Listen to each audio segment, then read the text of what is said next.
Good evening. My name is Arlene Miller, and it's my privilege to welcome you to this edition of Our Town.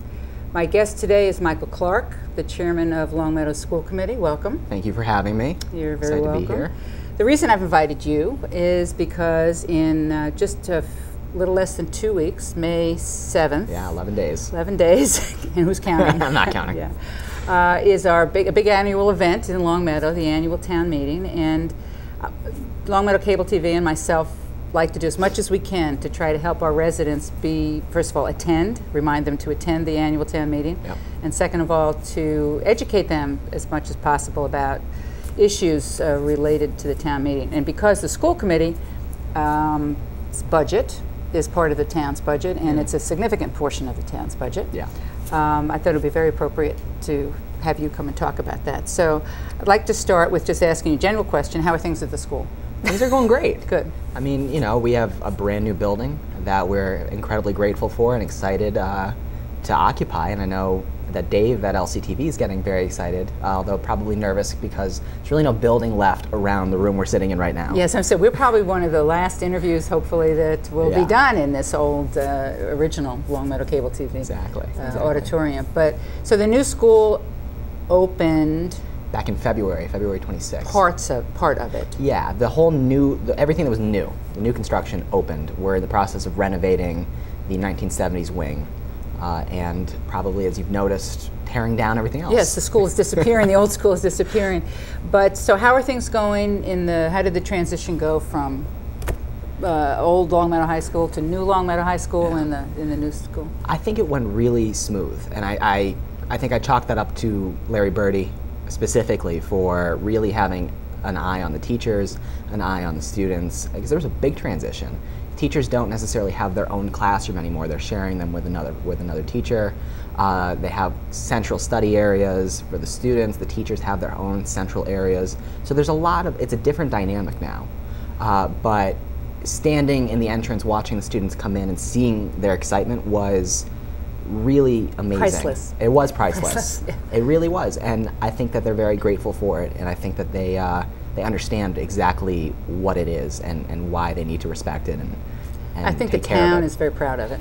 And they should be. Yeah, I think it's looking great. I've had the privilege of walking around it a couple of times myself. So there are issues, obviously, post-construction Always. issues, Yeah. always. And we're not done in that they're renovating an old wing, and in that wing is going to be... It's going to be the business center. The central office is going to be there. LCTV is going to be there. What's the business center? Business Technology Center, which is where all of our business classes and technology classes are going to be held, for the most part. I mean, there's computer labs throughout the building, as well as the weight room and the fitness center that was a donation from the Wax family. Right. So, right, great. Yeah. And when do you anticipate this all being done? We're looking to open at the beginning of September. When you say open, does that mean the grounds are going to be clean? I mean, all this... Here's hoping. I mean, is that the scheduled? plan? Yeah, it's scheduled. It's scheduled for that. The big area where the school was is going to be a parking lot, and there might still not be all of the grading done or all the foliage planted, but we're hoping to be able to put students' cars and teachers' cars there. Okay. For the What first about day. the field? I've heard, and forgive me for being ignorant, Sure. Some fields, athletic fields, will be part of this campus. Yeah, we're adding, I think, 2 fields. The practice field where the Pee Wee football used to practice up on the hill. The dirt field. The dirt field right now yeah. is, that's becoming, I think, 2 fields. And then where the student parking lot is currently is another field. Oh, so good. Yeah, so we're going to have another field. 2 new fields and 1 renovated field. Yeah. So, I think, okay, yeah. so do you think those will be done in September? No. Oh, that's what okay. Yeah, I mean, obviously it's go through growing season. Right, but it might look more. It should look less like a dirt mound. Yeah, okay. That's the hope. That's good, good. Okay. Yeah, it should be seeded by then. So the other thing that's unique is that this annual town meeting, which is on May 7th at 7 on the 7th.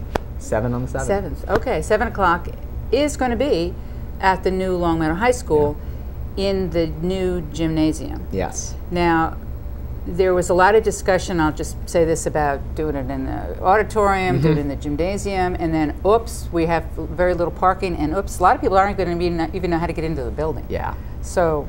Well, I know that actually before I came over here, I know that Tom Mazza, our Assistant Superintendent for Finance and Operations, was meeting with the moderator and Larry Birdie, the principal, to talk about those exact things. And at this point, I'm not exactly sure what the plan is, but I know that they're addressing it. Yeah, so people should be aware, just to say, Yeah. those of you who are going to the annual town meeting, and I hope you all do, Yes. leave yourself perhaps a little extra time for walking from your car to the school. Maybe wear some comfortable shoes. Wear some comfortable shoes, or better yet, carpool, Carpool.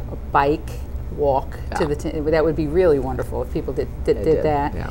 And watch for signs. I'm sure it'll be well signed. Yeah, because it'll be well they'll be posted. prepared for this, and then be prepared for a wonderful experience going into the new gym, because the new gym is pretty spectacular. Yeah, we're very excited to be able to show the building off to the community. We offered some tours back in March, but this is a really great opportunity for people who maybe weren't available at the time or didn't know about them to come and see at least part of what we've You're done going here. to have tours that night? I don't think we're going to have tours That that night? No, good, A lot going on that night. Yes, yes. Yeah, Okay, we want to so just keep the focus where it hoping should for be. good weather so people can walk and they're comfortable Exactly. coming. So, all right, that being said, the logistics of that, I know the new town manager, a lot of folks are working on the Yeah. logistics of that. But I really do think carpooling, walking are very good. Do you want to ride with me? Aid as I'm going to ride with some people.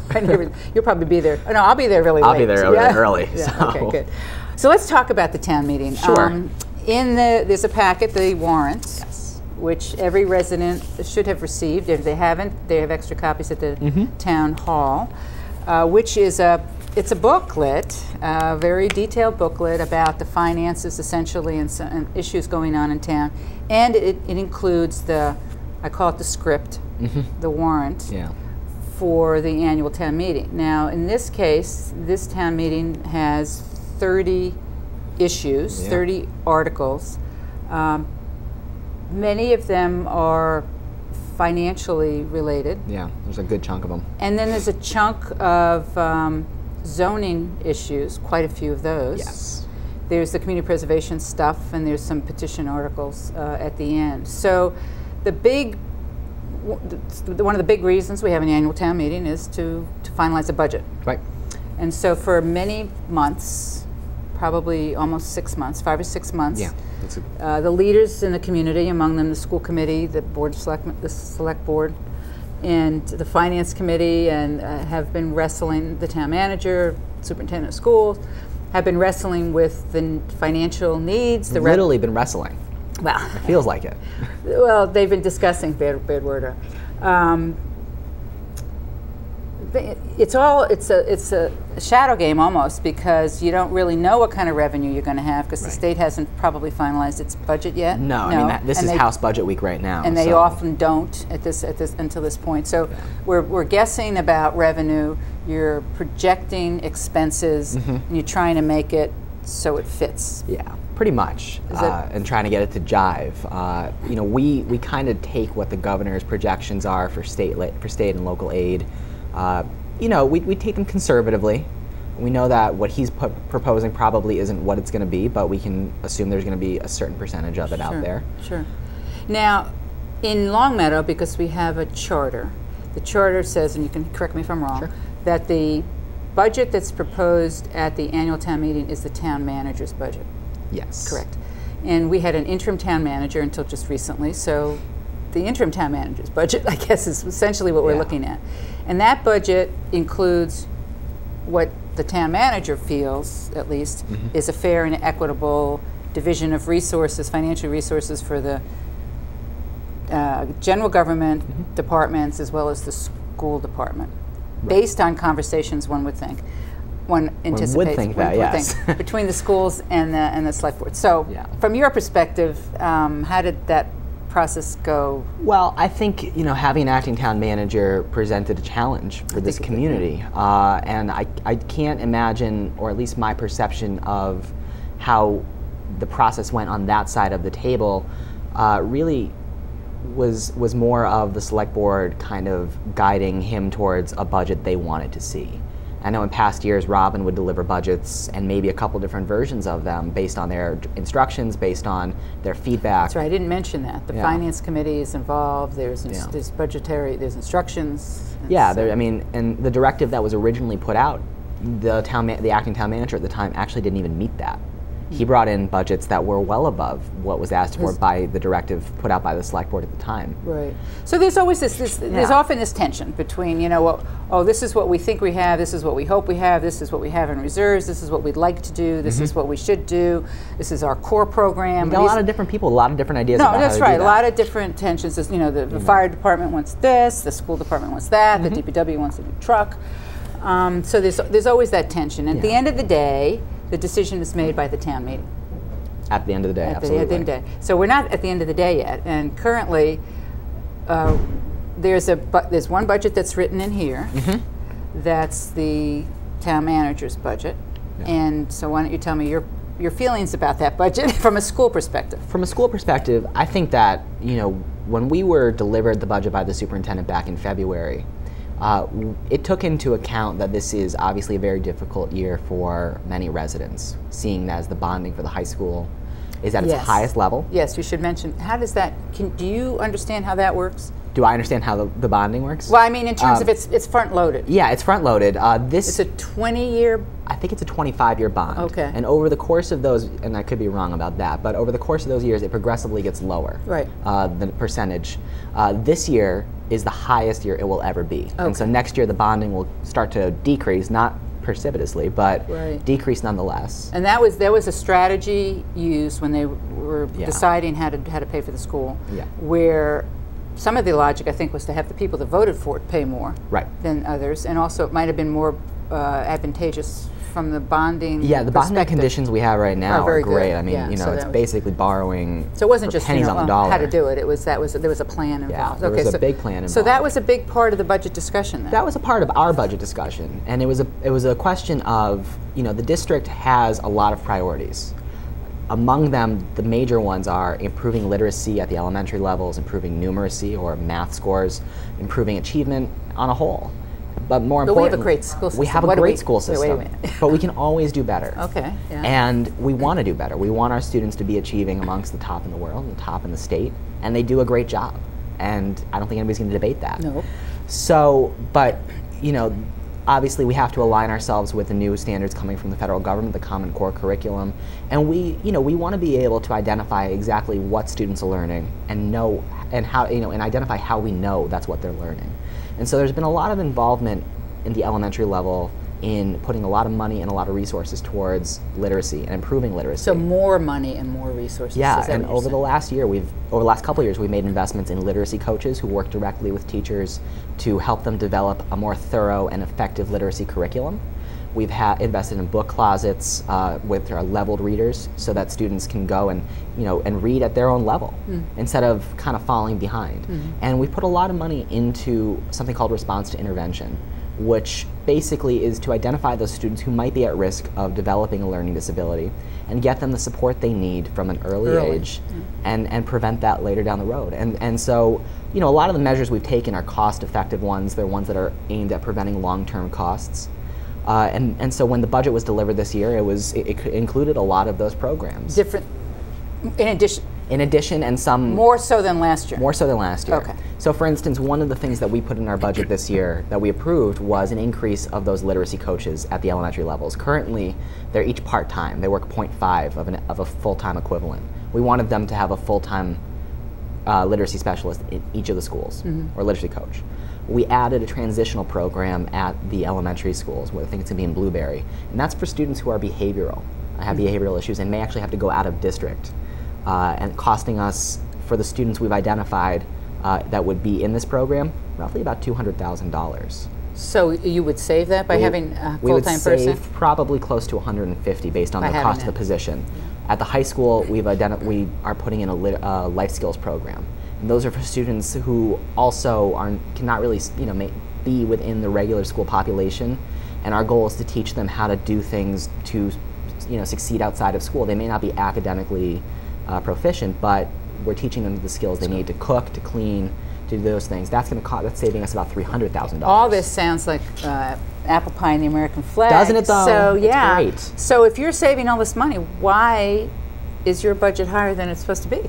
Well, that's a great question, and because we're adding these programs, and we're adding these programs in the hope of saving costs down the this road. 300, the savings numbers you just Yeah, mentioned those are the savings. aren't here today. They're not here today. Oh, okay. But those would be They're- costs we would incur if we had to send students out of district.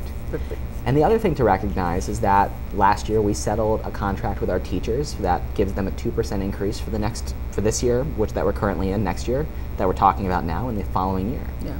But what I think is incredible is that those that increase alone and everything we're contractually obligated to pay equates out to less than what our total increase was. I mean, more. It equates out to more. It's about $800,000.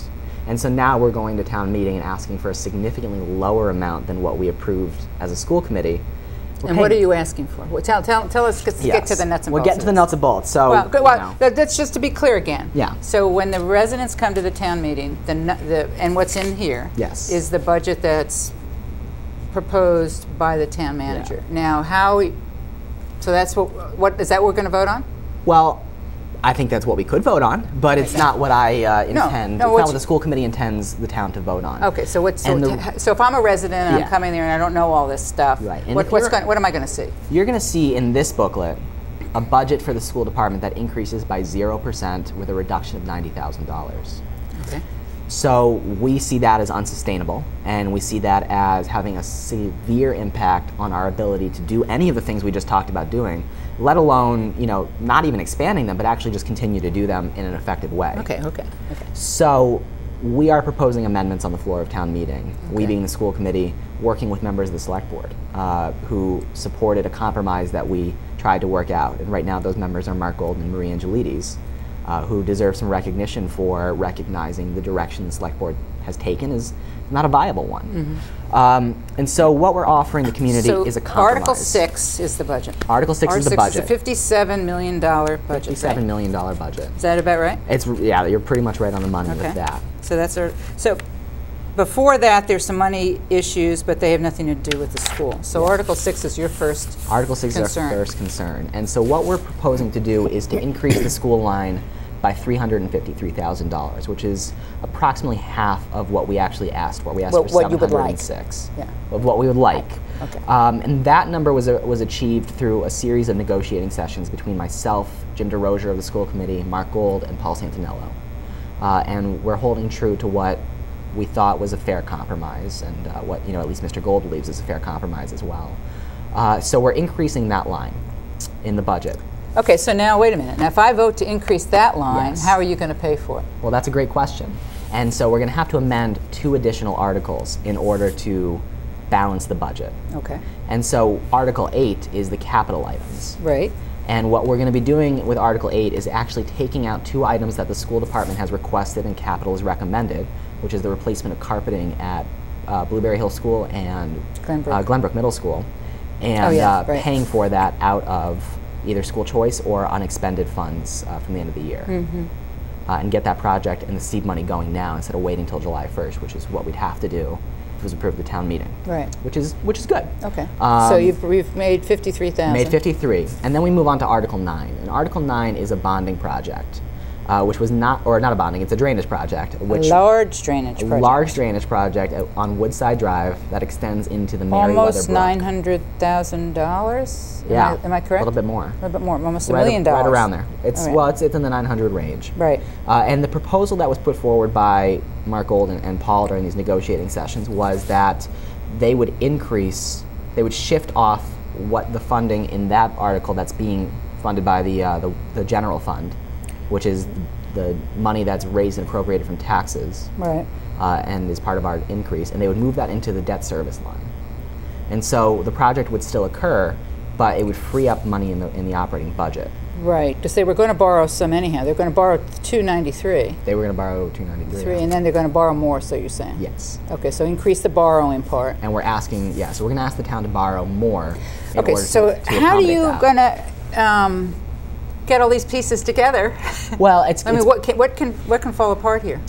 anything, right? Okay, There's a well, lot of no, moving this- pieces. no, yeah. There's a lot of moving pieces, and So you're going to tell folks, I'm helping you out here. Yeah, you are. From the beginning, we are. from the first time you asked for the amendment. We're going to be that- telling them that it's a series. It's a series, yeah. So Yeah. so they know.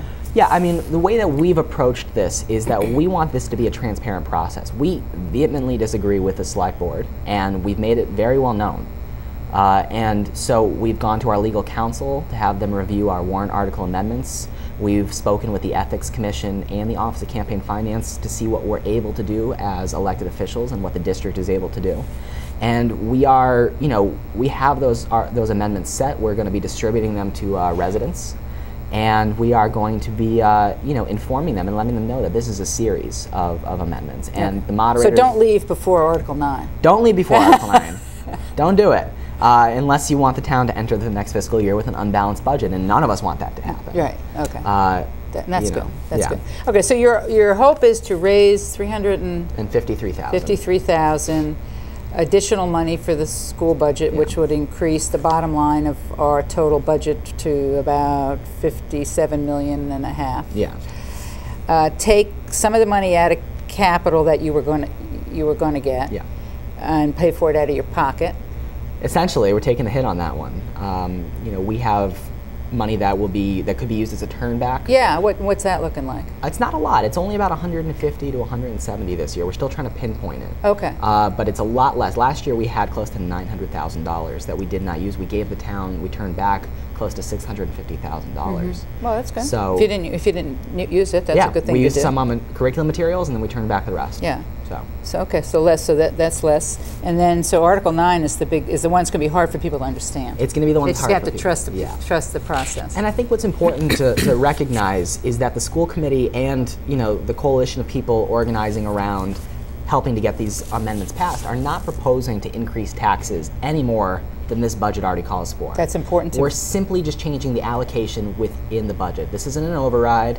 It's just an allocation Very change. good to understand. Now let me ask you a question. Sure. I've heard some controversy in general about Article 9. Yes. So let's say Article 9 goes down.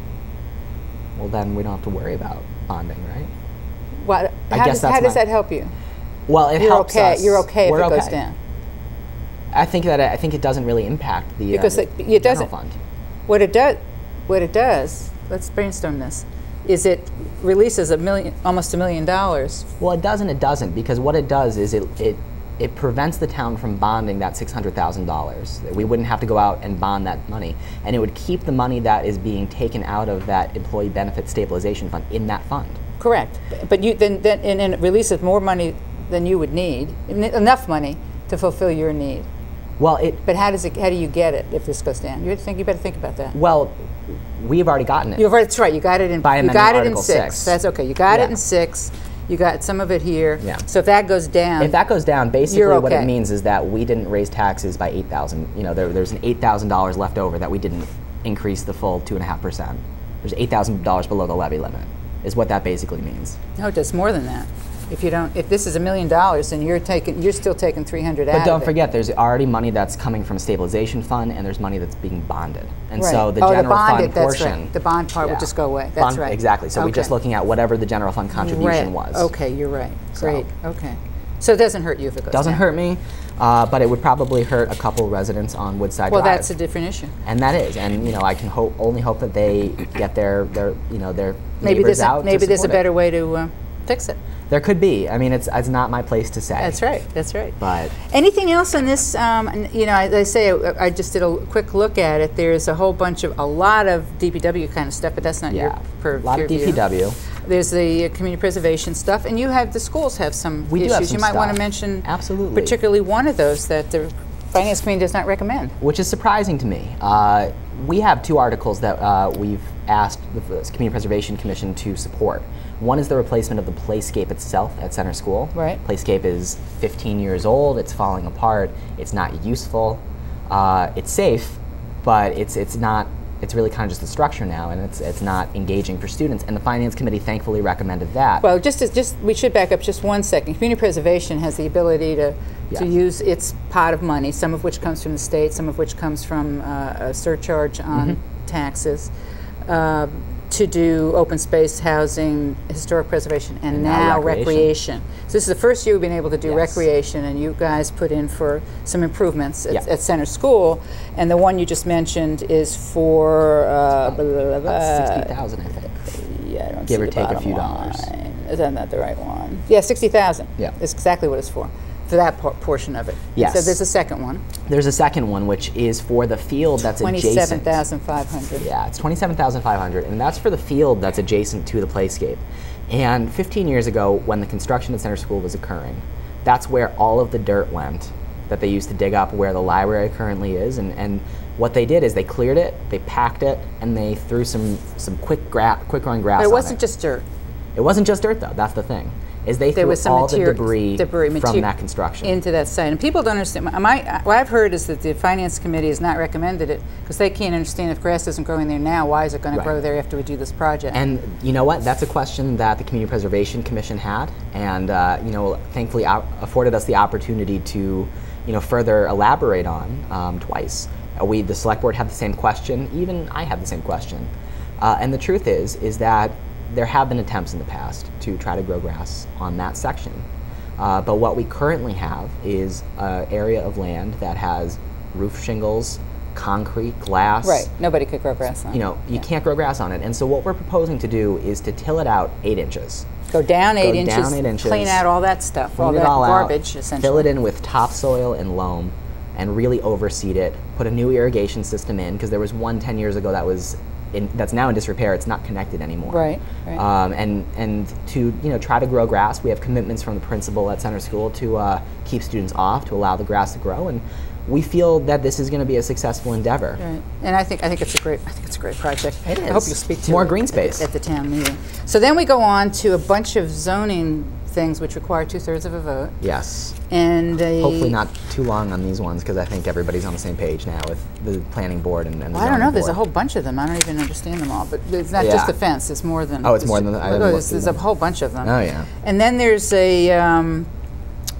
stretch code. Stretch energy code. Yeah. Yeah. Do you want to mention anything about that? I think that it's a no-brainer. What that does is if the town passes that, and that's not a 2/3, that's just a majority vote, that would say that the energy requirements in a new construction have to be a little bit higher. It's literally a stretch. A little stretch, exactly.